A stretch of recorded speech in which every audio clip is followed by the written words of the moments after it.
Iran बीते 3 सालों में सबसे बड़े इंटरनेट शटडाउन से जूझ रहा है। सरकार ने विरोध प्रदर्शनों के जवाब में देश भर में इंटरनेट सर्विस बंद कर दी और व्हाट्सएप और इंस्टाग्राम लगभग ब्लॉक कर दिए। दुनिया भर में सरकारें नागरिकों को नियंत्रित करने के लिए नेट बंद करती हैं, जिसमें भारत सबसे आगे है। इस वीडियो में हम जानेंगे कि सरकारें नेट कैसे बंद करती हैं और लोग इससे कैसे निपट सकते हैं। तो क्या होता है इंटरनेट शटडाउन?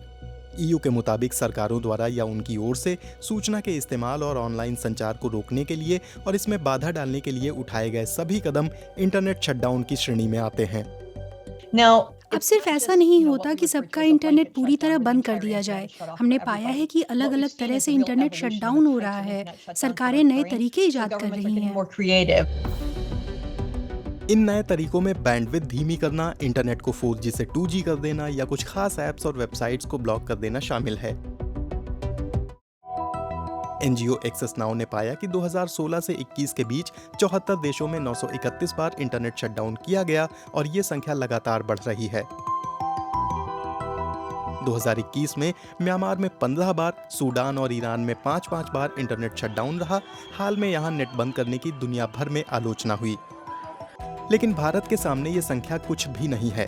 2021 में भारत में अलग अलग जगह कम से कम 106 बार इंटरनेट शटडाउन किया गया। वजह विरोध प्रदर्शन रोकना, सार्वजनिक जानकारियां सेंसर करना या छिपाना। इंटरनेट शटडाउन के पीछे यही वजहें नजर आती हैं। हमने पाया है कि सरकारें लोगों की सुरक्षा के नाम पर इंटरनेट से जुड़ी पाबंदियों को सही ठहराती हैं, लेकिन असल में जब कैमरे बंद हो जाते हैं, कोई रिकॉर्डिंग नहीं होती और इंटरनेट बंद होता है, तो इसका ठीक उल्टा होता है। तब ऐसा माहौल बनता है जिसमें सुरक्षा बलों के क्रूरता से बल प्रयोग करने की और ज्यादा आशंका होती है।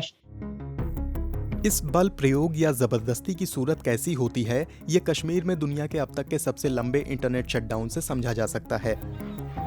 2019 में बीजेपी सरकार ने मुस्लिम बहुल कश्मीर का खास दर्जा और अलग संविधान का अधिकार खत्म कर दिया। सरकार ने जम्मू कश्मीर में हजारों सैनिक तैनात कर दिए, हजारों लोगों को गिरफ्तार किया और इंटरनेट, मोबाइल और टेलीफोन कनेक्शन काट दिए। 552 दिनों तक इस इलाके में इंटरनेट ही नहीं था। लेकिन इंटरनेट बंद करने से अमूमन पूरा देश प्रभावित होता है। सरकारों के इंटरनेट बंद करने की भारी कीमत अर्थव्यवस्था, उद्योगों और सार्वजनिक सेवाओं को चुकानी पड़ती है।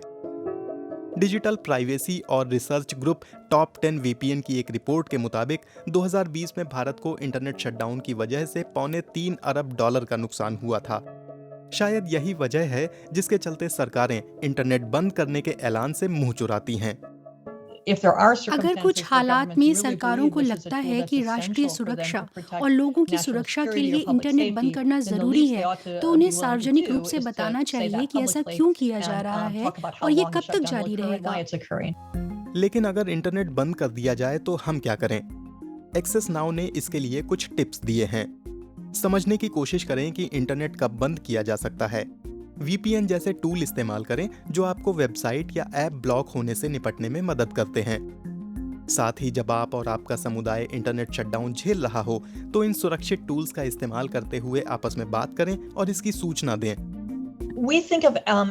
हम इंटरनेट तक पहुंच को मानवाधिकार का हिस्सा मानते हैं, तो जब सरकारें इंटरनेट के जरिए मानवाधिकारों की राह में बाधा डालती हैं, तो वे असल में मानवाधिकारों का उल्लंघन कर रही होती हैं। क्या आपको भी कभी इंटरनेट शटडाउन का सामना करना पड़ा है? आपको क्या कुछ झेलना पड़ा? हमारे साथ शेयर कीजिए अपने अनुभव।